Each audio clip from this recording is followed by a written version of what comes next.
നമഃ ശിവായ.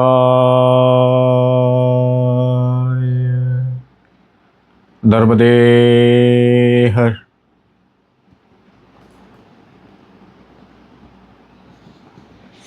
നമസ്കാരം സുഹൃത്തുക്കളെ, എൻ്റെ പേര് അരുൺ പ്രഭു. നിങ്ങൾക്കെല്ലാവർക്കും എൻ്റെ ഈ ചാനലിലേക്ക് സുസ്വാഗതം. ഇന്ന് മൂന്നാമത്തെ എപ്പിസോഡ് ഭൈരവതന്ത്ര. ഈ എപ്പിസോഡിൽ വളരെ പ്രാധാന്യമായിട്ടുള്ള ഭൈരവതന്ത്രത്തിൻ്റെ മർമ്മഭാഗങ്ങൾ എന്താണ് എന്നുള്ളത് ഭൈരവ ഉപാസകർക്ക് ഭൈരവസ്വാമി, അതായത് അപ്പ, നൽകുന്ന ചില പാഠങ്ങളാണ് ഈ എപ്പിസോഡിൽ ഞാൻ ഉൾക്കൊള്ളിക്കുന്നത്. നമുക്കെല്ലാം നമ്മുടെ ഓരോ വീടുകളിലും പണ്ട് ഒരു മുഗളന്മാരും ബ്രിട്ടീഷുകാരും നമ്മളുടെ ഈ രാജ്യം, ഹിന്ദു രാഷ്ട്രം, ഹൈന്ദവ രാഷ്ട്രം വരുന്നതിന് മുമ്പ് ഓരോ വീടുകളിലും ഭൈരവ സാധന ഉണ്ടായിരുന്നു എന്നുള്ളത് നമുക്കെല്ലാവർക്കും അറിയാം. പക്ഷേ ഇന്ന് അതെന്തുകൊണ്ടില്ല? അവിടെയാണ് നമ്മുടെ സനാതനധർമ്മത്തിൻ്റെ കുറവുകൾ എണ്ണി പറയാവുന്നത്. അതായത് നമുക്ക് ഭൈരവ സാധന നമ്മൾ ചെയ്യുമ്പോൾ ഇന്ന് ലോപിച്ച് ബുദ്ധിപൂർവം മുഗളന്മാരും ബ്രിട്ടീഷുകാരും നമ്മുടെ സനാതനധർമ്മത്തിനെ തൃതീയമായ തലത്തിലേക്ക് കൊണ്ടുവന്നു. അതായത് ശൈവ വേറെ, വൈഷ്ണവ വേറെ, ശാക്തേയ വേറെ എന്നുള്ളൊരു കോൺസെപ്റ്റാണ്. എന്നാൽ നിങ്ങൾ അറിയണം, ശിവൻ്റെ ഏറ്റവും വലിയ ഭക്തനാണ് വിഷ്ണു. വിഷ്ണുവിൻ്റെ ഏറ്റവും വലിയ ഭക്തനാണ് ശിവൻ. രണ്ടുപേരുടെ ഉപസ്ഥിതിയല്ലാതെ ഒരു പൂജയും സംഭവ്യമല്ല. ഇവ രണ്ടുപേരുടെയും ശക്തികളാണ് ശാക്തേയം. ബ്രഹ്മ, വിഷ്ണു, ശങ്കർ, ഇവരെ മൂന്ന് പേര് വ്യത്യസ്തമായി കാണുന്നത് തന്നെയാണ് നമ്മുടെ ഈ നൂറ്റാണ്ടിൻ്റെ ശാപം എന്ന് പറഞ്ഞാൽ. അപ്പോൾ അത് മനസ്സിനെ കൺഫ്യൂഷൻ ആക്കാതിരിക്കുവാൻ വേണ്ടിയിട്ടാണ് ശങ്കരനാരായണ രൂപം, ദത്താത്രേയ ഭാവം ഒക്കെ ഭഗവാൻ കാട്ടിത്തന്ന്. എന്നാലും നമുക്ക് അതിൽ മനസ്സിലാക്കാത്ത രീതിയിലേക്ക് നാം മാറി. പണ്ട് വൈഷ്ണവിസം എന്നുള്ളൊരു കോൺസെപ്റ്റ് ഇല്ല. പൂർണ്ണമായിട്ടുള്ള ഭൈരവ കൺസെപ്റ്റാണ്, ശാക്തേയ കൺസെപ്റ്റാണ് നിലനിന്നിരുന്നത്. പക്ഷേ വൈഷ്ണവിസം ഒന്ന് സെപ്പറേറ്റ് ആക്കിയിട്ട് അതിൽ സാത്വികമായ അനുഷ്ഠാനങ്ങൾ വന്നു ചേരുന്നതോടുകൂടി നമ്മുടെ പൂർണ്ണമായിട്ടുള്ള സിദ്ധി തത്വങ്ങൾ, സിദ്ധി എന്നുള്ള ഒരു തലം നമ്മളെ വിട്ടുമാറി. നമുക്കറിയാം, ഭൈരവതന്ത്രത്തിൽ ശക്തി എന്ന് പറയുന്നത് കാളിയാണ്, ദക്ഷിണ കാളിയാണ്. അതായത് വാരാഹി ആയിക്കോട്ടെ, ധൂമാവതി ആയിക്കോട്ടെ, അതേപോലെ ഭദ്രകാളി ആയിക്കോട്ടെ, ബഗളാമുഖി ആയിക്കോട്ടെ, എല്ലാവരും രക്തം കുടിക്കുന്നവർ തന്നെയാണ്. ദേവീ മഹാത്മ്യത്തിൽ ബലികർമ്മങ്ങളെ പറ്റി വ്യക്തമായിട്ട് പ്രതിപാദിച്ചിട്ടുണ്ട്. പുരാണങ്ങളിൽ പോയി കഴിഞ്ഞാൽ ഇപ്പോൾ കാമാഖ്യയിൽ മാത്രമേ ഉള്ളൂ ഇപ്പോൾ മൃഗബലി. പക്ഷെ ബലി എന്ന് ഉദ്ദേശിക്കുന്നത് മൃഗബലി തന്നെ ആവണമെന്നില്ല. ചോറും തൈരും ഇട്ട് നമ്മൾക്ക് ബലി കൊടുക്കാം, കരിക്ക് വെച്ച് നമുക്ക് ബലി കൊടുക്കാം, ജാതിക്ക വെച്ച് ബലി കൊടുക്കും, നാരങ്ങ, കുമ്പളങ്ങ. പക്ഷെ ബലി നിർബന്ധമായിരുന്നു. പക്ഷേ ഇന്ന് അത് ലോപിച്ച് ലോപിച്ച് ലോപിച്ച് സാത്വിക കർമ്മങ്ങളിലേക്ക് വന്നു ചേർന്നതോടുകൂടി സനാതനധർമ്മത്തിൻ്റെ ബലഹീനതയ്ക്ക് കാരണമായി. ഇപ്പോൾ ദേവി മഹാത്മ്യം കംപ്ലീറ്റ് ഹൃദ്യസ്ഥമാക്കിയവർക്കൊക്കെ അറിയാം ബലിപ്രാധാന്യം എത്രത്തോളം ഉണ്ടെന്നുള്ളത്. പക്ഷേ നമ്മുടെ ഭാരതത്തിൽ ഹിന്ദുമതത്തിന് മാത്രം ഇങ്ങനെ ഒരു ശാപം ഉണ്ട്. പക്ഷേ കോടതിയെ മാനിച്ചേ ഒക്കൂ, കോടതിയെ നമ്മൾ അനുസരിച്ചേ ഒക്കൂ. അതാണ് നമ്മുടെ സനാതനധർമ്മത്തിൻ്റെ സംസ്കാരം. പക്ഷെ നമുക്ക് ബലികർമ്മങ്ങൾ സാത്വികമായിട്ടുള്ള രീതിയിൽ നമുക്ക് ചെയ്യാം. ബലി എന്നുദ്ദേശിക്കുന്നത് മൃഗബലി, ഞാൻ നേരത്തെ പറഞ്ഞു, മൃഗബലി തന്നെ ആവണമെന്നില്ല. ചോറും തൈരും ഇട്ട ബലി നമുക്ക് നൽകാം. അതിന് ചുറ്റും പന്തം വയ്ക്കുക, കരിക്ക് വയ്ക്കുക, കുമ്പളങ്ങ മുറിക്കാം, കരിക്ക് മുറിക്കാം. അപ്പോൾ ഈ ഒരു തലത്തിൽ കൂടി നമ്മൾ മുമ്പോട്ട് പോകും. പക്ഷേ മുഗളന്മാരും ബ്രിട്ടീഷുകാരും വരത്തന്മാരെന്ത് ചെയ്തു? നമ്മുടെ സംസ്കാരത്തിന് ശക്തിയുള്ളത് കൊണ്ട് അത് ശക്തി കുറയ്ക്കുവാൻ വേണ്ടി വൈഷ്ണവിസം എന്നുള്ളൊരു കൺസെപ്റ്റ് അതിൽ പൂർവാധിക സാത്വിക പൂജകൾ എന്നുള്ള കൺസെപ്റ്റിൽ വരുത്തി തീർത്തു. പിന്നെ അതങ്ങ് നമ്മൾ പിന്തുടരുന്നു. അതിലെന്താണ് വ്യതിയാനം വന്നത്, എവിടെയാണ് വ്യതിയാനം വന്നത്, എന്ന് തൊട്ടാണ് വ്യതിയാനം വന്നതൊന്നും ഇന്ന് അത് വേർതിരിക്കാവാതെ പണ്ട് മുതലേ ദ്വാപരയുഗം ത്രേതായുഗം മുതലേ സാത്വികം എന്നുള്ള തലത്തിലേക്ക് നമ്മൾ പഠിച്ചു പോയി. അപ്പോൾ അതവിടെ ഇരിക്കട്ടെ. ഭൈരവ സാധനയിൽ, ഉപാസനയിൽ ഞാൻ നേരത്തെ പറഞ്ഞു മന്ത്രങ്ങൾ ജപം ചെയ്യുക. അപ്പോൾ ഭൈരവഭാവത്തിന് ഒരു പ്രത്യേകതയുണ്ട്. നമ്മൾ 3 തരംതിരിക്കാം ഉപാസനയെ. അതിൽ ഫസ്റ്റ് ഉപാസകർ എന്ന് പറയുമ്പോൾ കാഷ്വലി ഉപാസിക്കുക. അതായത് അവനവൻ്റെ കാര്യങ്ങൾ മുമ്പോട്ട് പോവുക, നല്ലൊരു ജീവിതം മുമ്പോട്ട് പോവുക, നല്ല ഒരു പാർട്ട്ണറെ കാണുക, വിവാഹം കഴിക്കുക, സന്തോഷകരമായിട്ട് ജപമായിട്ട് മുമ്പോട്ട് പോവുക. സെക്കൻഡ് വൺ, ഒരു പ്രത്യേക കാര്യങ്ങൾ സാധിക്കുക, സിദ്ധിയാവുക, മറ്റുള്ളവരെ കാര്യങ്ങൾ കൂടി സോൾവ് ചെയ്യാൻ ഉതകത്തിൽ സമൂഹത്തിലെ മറ്റുള്ളവർക്ക് കൂടി ഉപകാരപ്പെടുന്ന രീതിയിൽ ഉപാസനകൾ മുമ്പോട്ട് പോവുക. 3, ഒരാഗ്രഹവുമില്ല, ഭഗവത് സമർപ്പണം. എത്രത്തോളം പോകുന്നു അത്രത്തോളം ഭഗവാന്റെ സേവ ചെയ്ത് ജീവിക്കുക. പറ്റുമെങ്കിൽ ഭഗവത് ദർശനം സാധ്യമായാൽ അവിടം വെച്ച് ഈ ശരീരം ഉപേക്ഷിക്കുക. ഭഗവത് ദർശനം മാത്രം ഉദ്ദേശിച്ച് മുമ്പോട്ട് പോകുന്നതാണ് 3. ആദ്യത്തെ 2 ഭഗവത് ദർശനത്തിന് വേണ്ടി കൂട്ടാക്കത്തില്ല, ഭഗവാൻ ദർശനം നൽകത്തില്ല. കാരണം അതൊരു കാമനകൾ ഇച്ഛിച്ചുള്ള ഉപാസനയാണ്. 3 ഭഗവത് പ്രാപ്തി, ഭഗവത് ദർശനം കിട്ടുന്നത്. കാരണം ഒരു ആഗ്രഹവുമില്ല, ഭഗവാന്റെ അതായത് ഭൈരവൻ്റെ ഉപാസകനായിട്ട് ദാസനായിട്ട് ജീവിക്കുക. ഭഗവാൻ ദർശനം തരുമ്പോൾ ഭഗവത് പാദങ്ങളിൽ ചെന്ന് ചേരുക. ഈ 3 കൺസെപ്റ്റാണ് വരുന്നത്. പിന്നെ രണ്ടാമത്തെ ഘടകം എന്ന് പറഞ്ഞാൽ അത് വളരെ രസകരമാണ്. ഭൈരവന്മാരായാൽ ഭഗവാന്റെ പ്രതിബിംബം എന്ന് പറയാം ഭൈരവർ. അതിൽ 1 കൂട്ടർ മാറി നിൽക്കും. 2, 3 നോക്കുമ്പോൾ 2 മാറി നിൽക്കും. 3 വരുന്നത് ഭഗവത് പ്രാപ്തി. അതാണ് പൂർണ്ണ ഭൈരവൻ എന്ന് പറയുന്നത്, പൂർണ്ണ ഉപാസകൻ എന്ന് പറയുന്നത്. അവിടെ ഒരു സാധാരണ മനുഷ്യൻ എന്നുള്ള രീതിയിലാണ് ഉപാസന തുടങ്ങുന്നതെങ്കിലും നമുക്കറിയാം ഒരു സാധാരണ ഒരു മനുഷ്യനുണ്ടാകുന്ന ഭയം.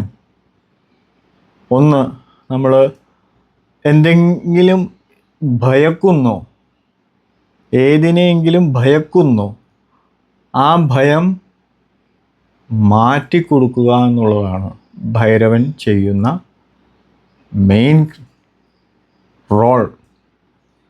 അതായത് പൂർണ്ണ ഭൈരവന്മാരായാൽ ഈ ബ്രഹ്മാണ്ടത്തിലെ ഒന്നിനോടും പേടിയില്ലാത്ത ഒരു കൂസലും ഇല്ലാതെ ജീവിക്കുന്ന ഒരു തലം ആകുന്നു പൂർണ്ണ ഭൈരവൻ.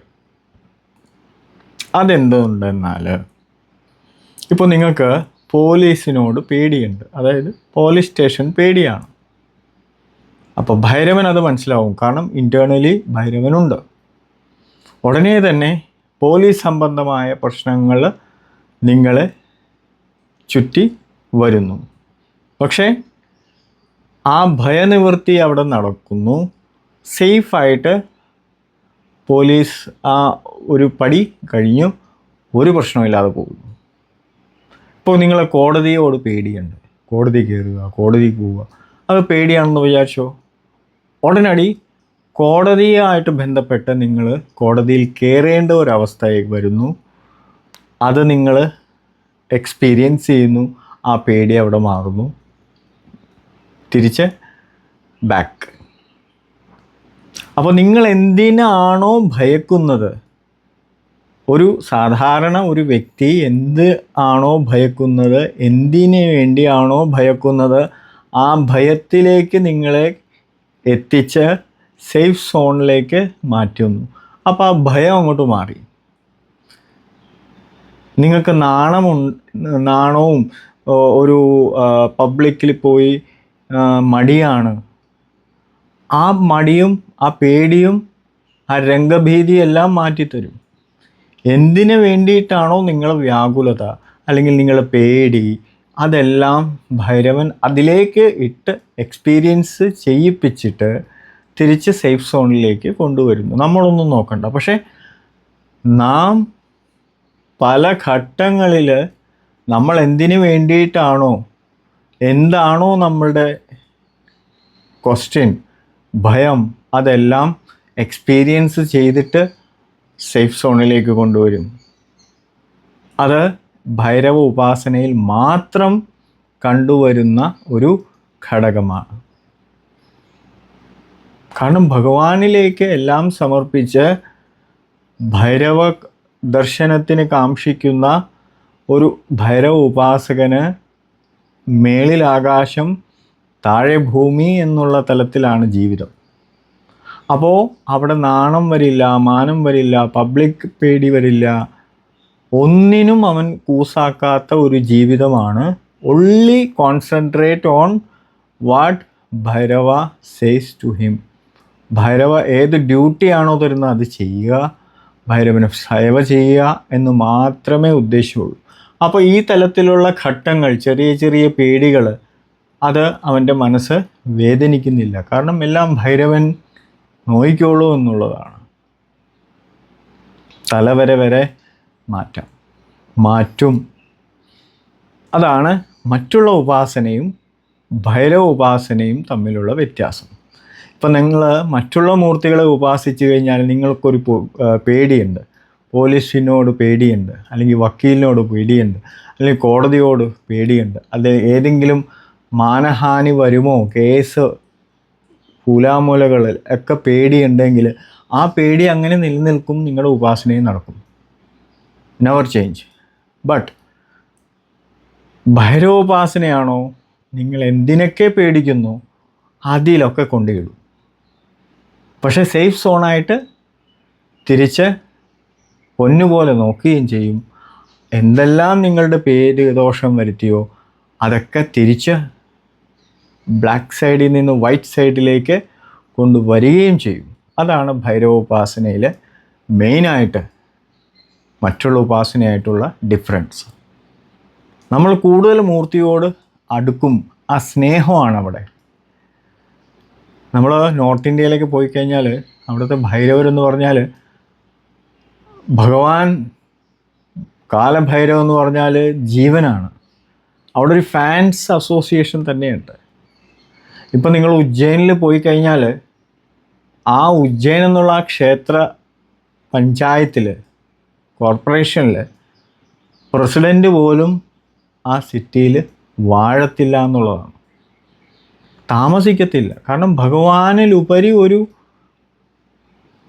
റാങ്കുള്ള ഒരുത്തരും അവിടെ താമസിക്കില്ല, താമസിക്കാൻ പാടില്ല. ഈവൻ പോലീസ് ഓഫീസേഴ്സ് ആയിക്കോട്ടെ, MP, MLA, ഹൂവർ ആ കോർപ്പറേഷനിൽ വീടെടുത്ത് താമസിക്കത്തില്ല. കാരണം അവിടെ സുപ്രീം എന്ന് പറയുന്നത് കാലഭൈരവനാണ്.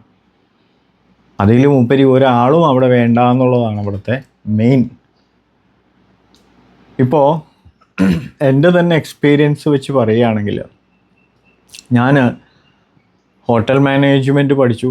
അതിനു മുമ്പ് ദൈവികത എന്നുള്ള രീതിയിലാണ് ഞാൻ പണ്ട് മുതൽ വളരുന്നത്. എവിടെ പോയാലും നാട്ടിലാണെങ്കിൽ തന്നെയും രാവിലെ ശിവക്ഷേത്രത്തിൽ പോവുക, നരസിംഹമൂർത്തിയുടെ അമ്പലത്തിൽ പോവുക, ദേവിയുടെ അമ്പലത്തിൽ പോവുക, അതൊരു റൂട്ടീനായിരുന്നു. അപ്പോൾ ആ റൂട്ടീൻ നമ്മൾ ചെറിയൊരു ലിംഗം, അതിൽ നിന്നാണ് ഞാൻ ഉപാസന തുടങ്ങുന്നത്. പിന്നെ +2 കഴിഞ്ഞു, ഹോട്ടൽ മാനേജ്മെൻറ്റ് എടുത്തു. ഹോട്ടലിൽ നിന്നുകൊണ്ട് തന്നെ MBA എടുത്തു. നല്ല രീതിയിൽ ഹോട്ടൽ മാനേജ്മെൻറ്റ് കഴിഞ്ഞിട്ട് കുറച്ച് നാൾ ഗ്യാപ്പ് വന്നു. അപ്പോഴാണ് നർമ്മദ പരിക്രമണം ചെയ്യുന്നത്. അപ്പോൾ ഭൈരവ കൺസെപ്റ്റ്, കാരണം കൂടുതലും നമ്മൾ നർമ്മദ പരിക്രമണം ചെയ്യുമ്പോൾ ഭൈരവ ക്ഷേത്രങ്ങളാണ് കൂടുതലും നമ്മുടെ വഴിയിലൊക്കെ. അപ്പോൾ ഭൈരവ എന്നുള്ളൊരു കൺസെപ്റ്റ്, കാരണം ഞാൻ ഉപാസിച്ചുകൊണ്ടിരുന്നതും ലിംഗമാണ്, ശിവനെയാണ്. പിന്നെയാണ് ചെറുതായിട്ട് സാളഗ്രാമങ്ങളൊക്കെ വന്ന് 10,008 സാളഗ്രാമങ്ങളും 4 നർമ്മദേശ്വരന്മാരും മേരുവായിട്ടുള്ള ശ്രീചക്രം, പാരാത് ശിവലിംഗം, അങ്ങനെ ഒരു ഫാമിലി ആയിട്ട് ഞാനിപ്പോൾ വാഴുവാണ്. അപ്പോൾ എൻ്റെ ജാതകം, ഞാൻ ചെറുപ്പത്തിൽ എനിക്ക് ജാതകം ചെയ്തില്ല. ഒരു പ്രായമായപ്പോഴാണ് ഹോട്ടൽ മാനേജ്മെൻറ്റൊക്കെ കഴിഞ്ഞ് ഒരു തരത്തിൽ വന്നപ്പോൾ ചെറിയ ചെറിയ വിഘ്നങ്ങൾ വരാൻ തുടങ്ങി. അപ്പോൾ നമ്മൾ ജ്യോത്സ്യന്മാരുടെ അടുത്ത് പോകുമ്പോൾ അവരാദ്യം ചോദിക്കുക ജാതകമാണ്. അങ്ങനെ ഞാൻ ആ ജ്യോത്സ്യൻ്റെ അടുത്ത് തന്നെ ജാതകം ചെയ്യാൻ ഡേറ്റ് ഓഫ് ബർത്തും ടൈമൊക്കെ കൊടുത്തു. ഒരാഴ്ച കഴിഞ്ഞ് തരാമെന്ന് പറഞ്ഞു. അറിയാവുന്ന നല്ല ഒരു ദേവപ്രശ്നം വെക്കുന്ന, അഷ്ടമംഗല പ്രശ്നമൊക്കെ വെക്കുന്ന പ്രശസ്തനായിട്ടുള്ള ജ്യോത്സ്യനാണ്. ആ ജ്യോത്സ്യൻ്റെ അടുത്ത് തന്നെ ഞാൻ ജാതകം ചെയ്യാൻ കൊടുത്തു. അപ്പോൾ ജാതകം നമ്മൾ വാങ്ങാൻ പോകുമ്പോൾ ആ ജാതകം ഒന്ന് നല്ല രീതിയിൽ നമ്മുടെ മുമ്പിൽ തന്നെ വെച്ച് വായിക്കും. പക്ഷേ പുള്ളി അത് അസിസ്റ്റൻറ്റിനെ ഏൽപ്പിച്ച് പോയി, എവിടെയോ അഷ്ടമംഗല പ്രശ്നത്തിന് പോയി. പക്ഷേ അത് വേണം എന്ന് വെച്ചിട്ട് തന്നെയാണ് പോയത്. കാരണം അത്ര കണ്ട് പ്രശ്നങ്ങളായിരുന്നു. പ്രശ്നങ്ങളാണെന്ന് പറഞ്ഞാൽ ആയുസ് 2016 വെട്ടിട്ട് വെച്ചിരിക്കുക. അത് കഴിഞ്ഞ് ആയുസില്ല. ഇപ്പോൾ 2013 ഞാൻ 12 ഞാൻ ജാതകം ചെയ്യുന്നത്. അപ്പോൾ ജാതകം പുള്ളി അസിസ്റ്റൻ്റ് വായിക്കുമ്പോൾ തന്നെ പുള്ളിയും തൊണ്ട ഇടറിയിട്ടാണ് വായിക്കുന്നത്. അപ്പോൾ പുള്ളി തന്നെ പറയുകയാണ്, ഇതൊക്കെ ചിലപ്പോൾ ഒരു കാൽക്കുലേഷൻ, ഇത് ചിലപ്പോൾ ഭഗവാനൊക്കെ വിചാരിച്ചാൽ ചിലപ്പോൾ മാറിയ ചരിത്രമുണ്ട് എന്ന് പറഞ്ഞ് പുള്ളി എന്നെ ആശ്വസിപ്പിക്കുകയാണ്. പക്ഷെ ആ ജാതകം കയ്യിൽ കിട്ടിയപ്പോൾ ഒരു തരി ഭയമുണ്ടായിരുന്നില്ല, എന്നാൽ ഭയമുണ്ടായിരുന്നു. അതായത് രണ്ടും സംയോഗിക്കുന്ന ഒരു കാലം. കാരണം ഞാൻ ഇത്രയും പഠിച്ചു, ഞാൻ തന്നെ എൻ്റെ തന്നെ വരുമാനം വെച്ച് MBA എടുത്തു, നല്ലൊരു ഹോട്ടലിൽ ജോലി ചെയ്യുന്നു. പക്ഷേ ഇനിയുള്ള കുറച്ച് വർഷം കൂടിയേ ഉള്ളൂ. പക്ഷേ എനിക്കൊരു സംശയം, ഇത് ശരിയാകണം എന്നില്ലല്ലോ. അങ്ങനെ ഞാൻ പ്രശസ്തമായിട്ടുള്ള കേരളത്തിലെ 2 ജ്യോത്സ്യന്മാരെയും, അവരും പറഞ്ഞ് ഇതൊക്കെ തന്നെ. അതുപോലെ പോട്ടെ, തമിഴ്നാട്ടിൽ പഴനി ഞാൻ പോകാറുണ്ട് എല്ലാ മാസവും. അവിടെയും പ്രശസ്തമായിട്ടുള്ള ഒരു പഴനിയിലെ ഓലച്ചൂടി വായിക്കുന്ന പുള്ളിയെടുത്തും കൊടുത്തു. പുള്ളിയും പറഞ്ഞത് തന്നെ 2016 വരെയുള്ളൂ, അതിൻ്റെ അപ്പുറത്ത് നോ ചാൻസ്. അങ്ങനെയാണ് ഞാൻ ദൈവികം, ഇനിയുള്ള കാലം ഇങ്ങനെ കമ്പനിയിൽ വർക്ക് ചെയ്ത് ചുമ്മാ സമയം കളയണ്ട, എന്ത് ചെയ്തിട്ട് എന്ത് ഗുണം, എന്ത് സമ്പാദ്യം? അങ്ങനെയാണ് ഞാൻ പൂർണ്ണമായിട്ട് ദൈവികതയിലേക്ക് വരാൻ കാരണം. അത് ഭൈരവൻ്റെ ഒരു ലീലകളാണ്. ഭൈരവൻ വിചാരിക്കണം ഭൈരവൻ്റെ ഉപാസനകൾ, അതായത് ഉപാസകർ ആരായിരിക്കണമെന്ന് അവരാണ് നിർണ്ണയിക്കേണ്ടതെന്ന് പിന്നീടാണ് എനിക്ക് മനസ്സിലായത്. അപ്പോൾ ഞാൻ കൺസൾട്ടൻസി, ഇപ്പോൾ വരുമാനം വേണമല്ലോ, അതുകൊണ്ട് ഓൺലൈൻ കൺസൾട്ടൻസി ഞാൻ അങ്ങനെയാണ് ഈ channel universal HRC, universal human resource consultant എന്നുള്ളൊരു ഇമെയിൽ ID ഈ രീതിയിലാണ് ഞാൻ വന്നത്.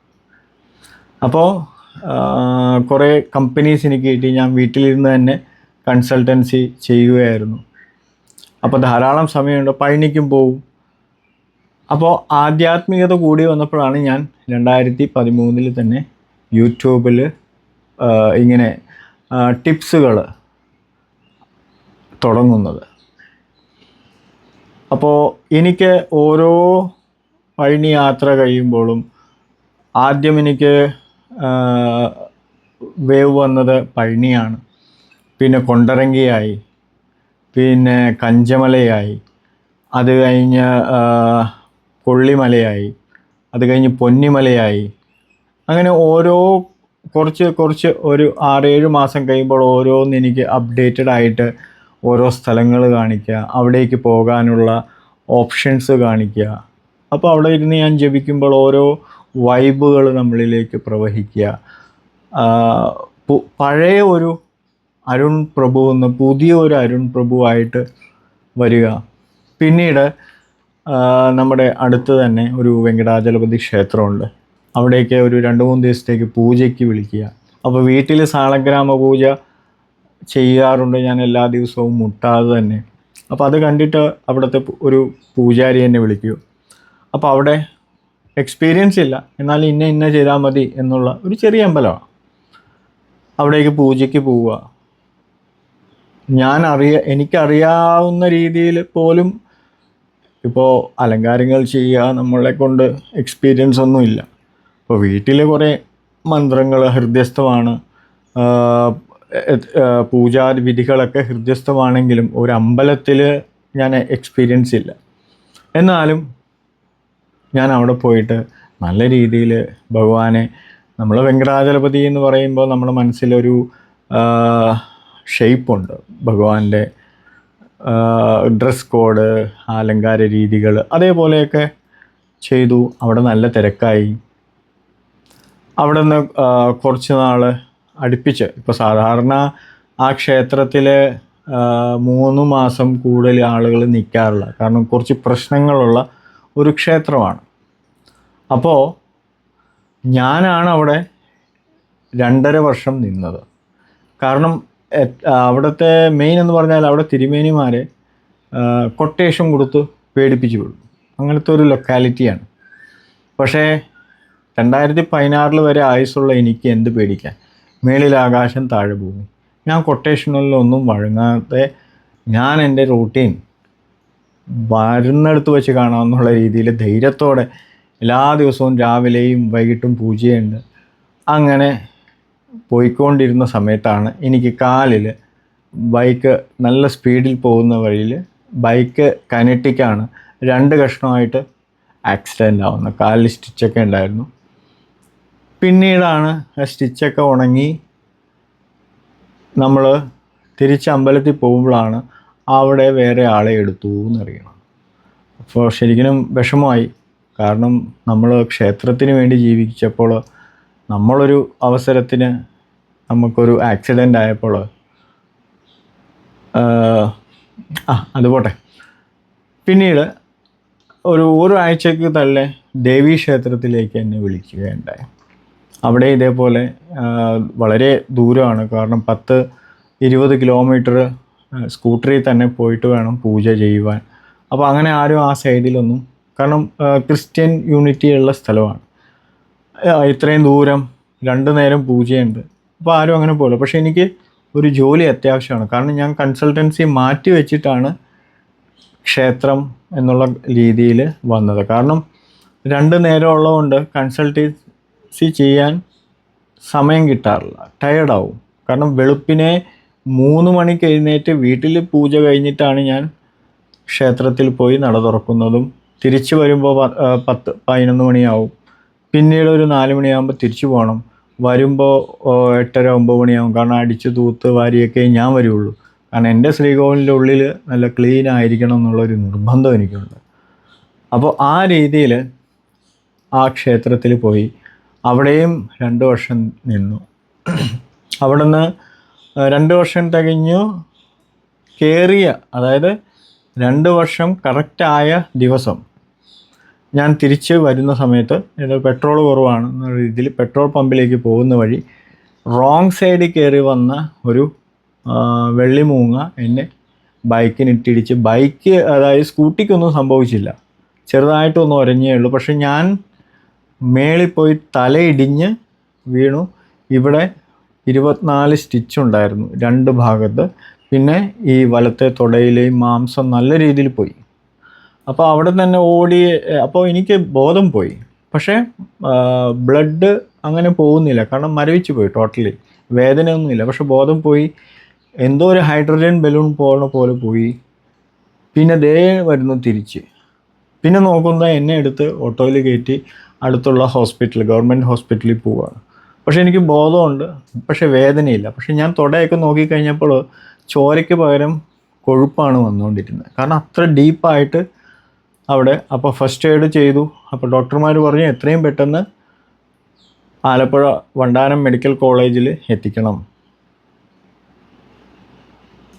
കൂടി വന്ന ഒരു 20 മിനിറ്റ്സിനുള്ളിൽ എത്തിക്കണം, അല്ലെങ്കിൽ ആൾ പോയി എന്നുള്ളത്. അപ്പോൾ ഈ ഒരു വാർത്തയാണ്, അതായത് ആ ഡോക്ടർ പറഞ്ഞ വാർത്തയാണ് നാട്ടുകാർ ഓട്ടോമാറ്റിക്കലി ഫ്ലാഷായി. അതായത് മരിച്ചു പോയി എന്നുള്ള ലെവൽ വന്നു. ഒന്ന് ഓർക്കണം, വണ്ടാനം മെഡിക്കൽ കോളേജിൽ എത്തുമ്പോൾ, ആംബുലൻസ് എത്തുമ്പോൾ 20 മിനിറ്റ് കഴിഞ്ഞിട്ടുണ്ടായിരുന്നു. എന്നാലും അകത്ത് എൻ്റെ കൂടെ ഇരുന്ന 2-3 ചേട്ടന്മാർ, ഇൻക്ലൂഡിങ് ആ ഡ്രൈവർ അടക്കം, ഇടയ്ക്കിടയ്ക്ക് എന്നെ വിളിക്കുന്നുണ്ട്. ഞാൻ പറഞ്ഞു എനിക്ക് ബോധമുണ്ട്, കുഴപ്പമൊന്നുമില്ല എന്ന് ഞാൻ പറയുന്നുണ്ട്. പക്ഷെ അവർക്കൊരു പേടിയാണ്, കാരണം പുള്ളിയുടെ വണ്ടി ഇടിച്ചിട്ടാണല്ലോ ഈ റോങ് സൈഡിൽ എല്ലാവരും കാണുകയാണ് വണ്ടി ഇടിക്കുന്നത്. പക്ഷേ എൻ്റെ ബോധം പോയില്ല. പക്ഷേ നാട്ടിൽ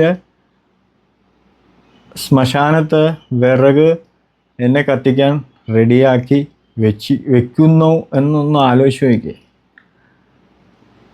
ഞാൻ മരിക്കുമെന്ന് പൂർണ്ണമായിട്ടും വിശ്വസിക്കുന്ന ആളുകൾ വിറക് റെഡിയാക്കി ശ്മശാനത്തിൽ വെച്ചു.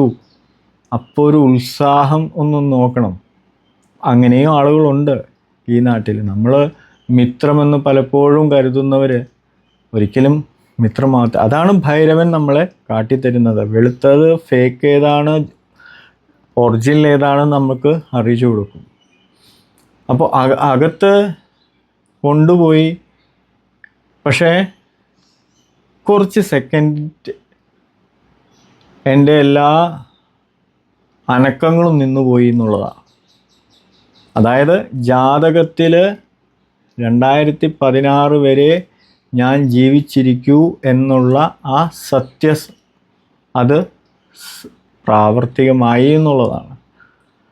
പക്ഷേ ഞാൻ ഉപാസിക്കുന്ന എൻ്റെ മൂർത്തിയോട് ഞാൻ സത്യസന്ധതയോടെ ചെയ്ത ആ ആത്മാർത്ഥതയെ, ആ സ്നേഹത്തെ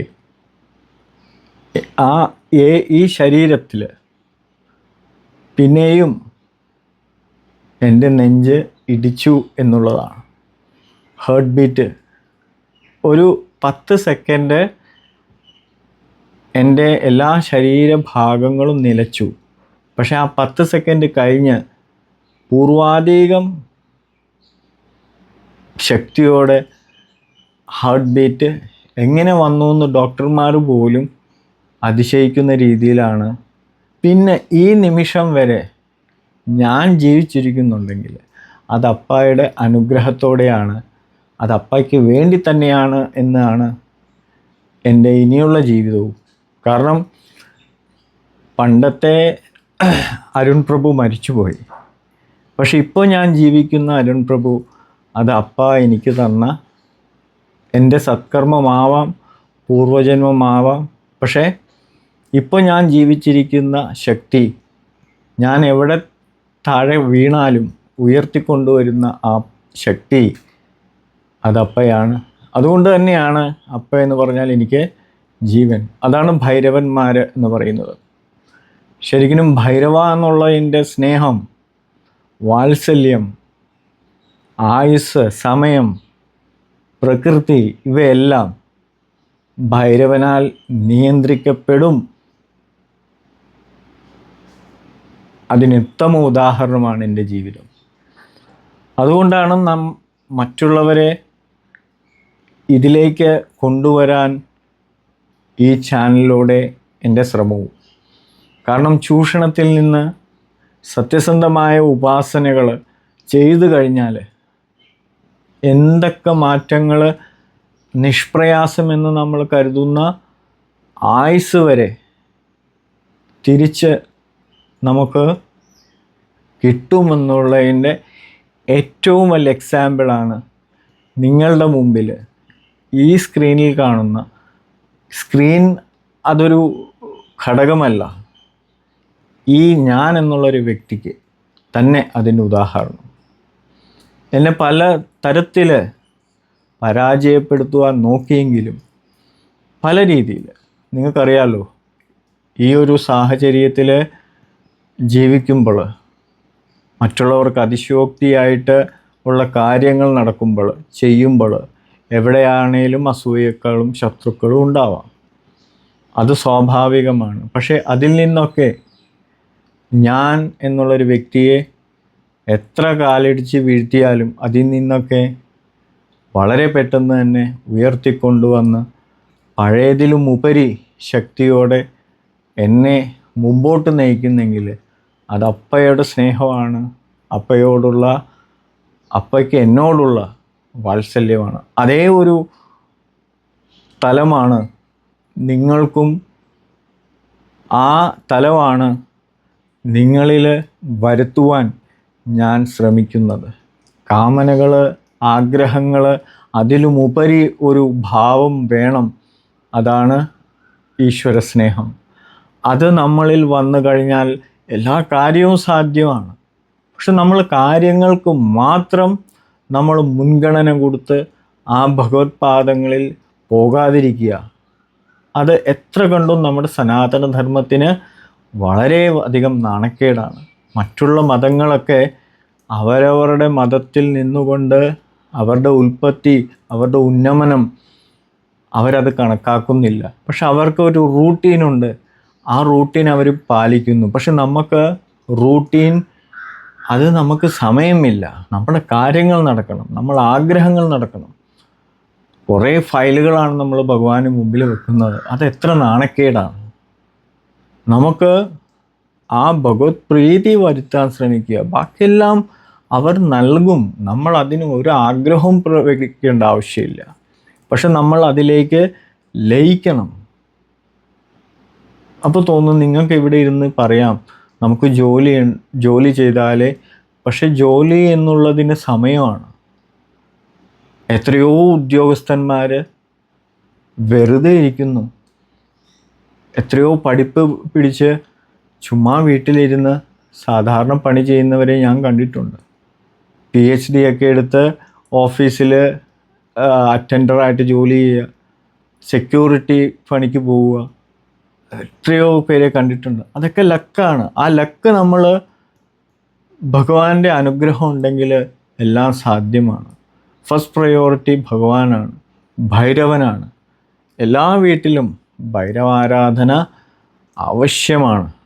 കാരണം ഏതൊരു ഘട്ടത്തിലും നിങ്ങൾക്കറിയാം, ഇവിടെ എത്രയോ രോഗികൾ വരുന്നുണ്ട്, അവർ മരുന്ന് കഴിക്കുന്നുണ്ട്. പക്ഷേ ഡോക്ടർ പറഞ്ഞതിന് മുമ്പ് തന്നെ അവരുടെ ആ രോഗം പൂർണ്ണമായിട്ടും ഭേദമായി. അവർ തന്നെ, ഡോക്ടർമാർ തന്നെ അതിശയിക്കുന്ന രീതിയിലാണ്. അതാണ് ഭഗവാൻ.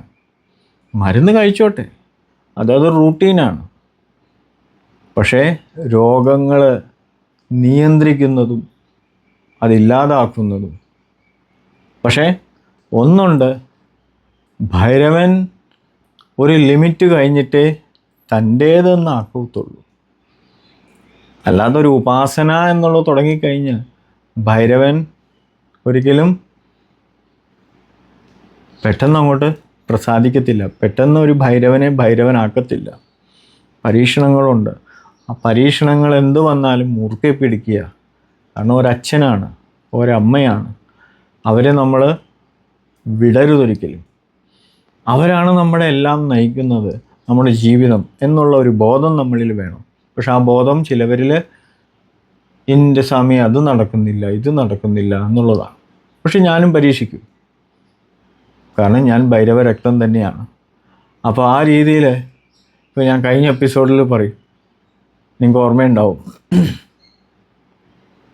കണ്ണീര് കാണിക്കുക, കുറേ കഷ്ടതകൾ പറയുക, അതായത് സിമ്പതി എന്നുള്ള ലെവലിലേക്ക് വരും. പക്ഷെ അതിലൊന്നും, കാരണം ഇതെല്ലാം അറിയുന്നു, ഇവരെന്താണ്, ഏതാണ്, വെളുത്താണോ കറുത്താണോ, പറയുന്നത് ശരിയാണോ, ഇതൊക്കെ ഭൈരവന് മുൻകൂട്ടി അറിയാം.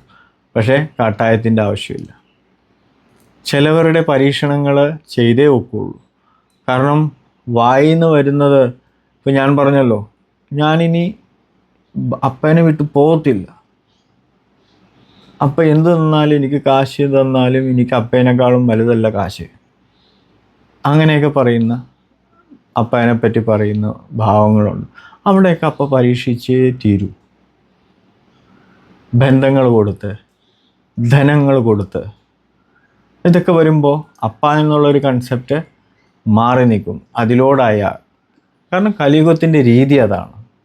ഒറിജിനലിനെ ഫേക്കിനെയും വ്യക്തമായിട്ട് വേർതിരിക്കാനുള്ള ഒരു ഘടകം. പക്ഷേ ഭൈരവൻ എന്ന്, അതായത് അപ്പ എന്ന് ഒരാളെ സ്കെച്ച് ചെയ്ത് ഔട്ടാക്കിയോ, പിന്നെ അവൻ എവിടെ പോയാലും നോ ഗതി. അതാണ് അപ്പയുടെ പരീക്ഷണം.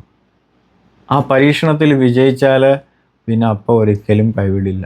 നമ്മൾ ഒന്ന് താളം തെറ്റി വീണാൽ അതിനു മുമ്പ് തന്നെ ഉയർത്തെഴുന്നേൽപ്പിക്കും. അതാണ് ഭൈരവ ഉപാസനയുടെ ഏറ്റവും നല്ല ആത്മാർത്ഥമായ, അതായത് നമ്മൾ ഒരു ഭഗവാൻ എന്നുള്ള രീതിയിലല്ല ഭൈരവനെ കാണുക, സ്വന്തം അച്ഛനായിട്ടാണ്.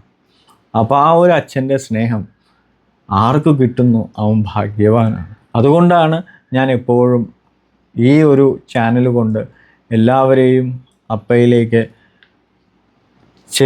ചേർക്കുവാൻ ശ്രമിക്കുന്നത്. കാരണം ആ സ്നേഹം കിട്ടിയാൽ നമ്മൾ ആരും ഒന്നും ചെയ്യാൻ പോകുന്നില്ല. നമുക്ക് ജീവിതത്തിനോടൊരു കൂസലുണ്ടാവില്ല. കാരണം അപ്പയാണ് എല്ലാം നിയന്ത്രിക്കുന്നത്. നമുക്ക് നമ്മുടെ ഡ്യൂട്ടി ചെയ്യുക, അപ്പയിൽ പൂർണ്ണ സമർപ്പണത്തോടെ ചെയ്യുക. അപ്പോൾ നിങ്ങൾക്ക് ഈ എപ്പിസോഡ് ഇഷ്ടപ്പെട്ടെന്ന് വിചാരിക്കുന്നു. ഈ ചാനൽ ആദ്യമായിട്ടാണ് നിങ്ങൾ കാണുന്നതെങ്കിൽ മനസ്സറിഞ്ഞ് സബ്സ്ക്രൈബ് ചെയ്യുക. നിങ്ങൾക്കും നിങ്ങളുടെ കുടുംബാംഗങ്ങൾക്കും എപ്പോഴും നല്ലത് വരണേയെന്ന് ആഗ്രഹിച്ചുകൊണ്ട് ഞാൻ ഈ എപ്പിസോഡ് ഇവിടെ ഉപസംഹരിക്കുന്നു. നിങ്ങൾക്കെല്ലാവർക്കും എൻ്റെ വിനീതമായ നമസ്കാരം.